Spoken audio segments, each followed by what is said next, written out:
এই পৃথিবীতে কেউ কাউকে জায়গা দেয় না, এই পৃথিবীতে এসে জায়গা করে নিতে হয়। চিৎকার দিয়ে বলো ঠিক কিনা? হুঙ্কার দিয়ে পৃথিবীবাসীকে জানিয়ে দিতে হয় আমি এসেছি।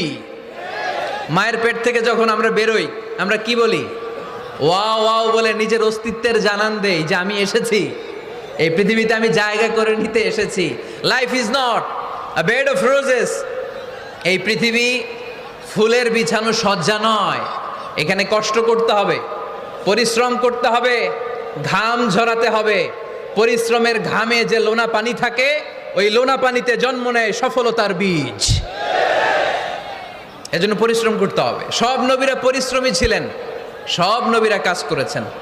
সূরা জুমার এই 10 নম্বর আয়াতে আল্লাহ তাআলা আমাদেরকে মোটিভেট করে শিখাতে চেয়েছেন যে স্বাবলম্বী হও, নিজের পায়ে দাঁড়াও, কাজের সময়ে কাজ, নামাজের সময়ে নামাজ।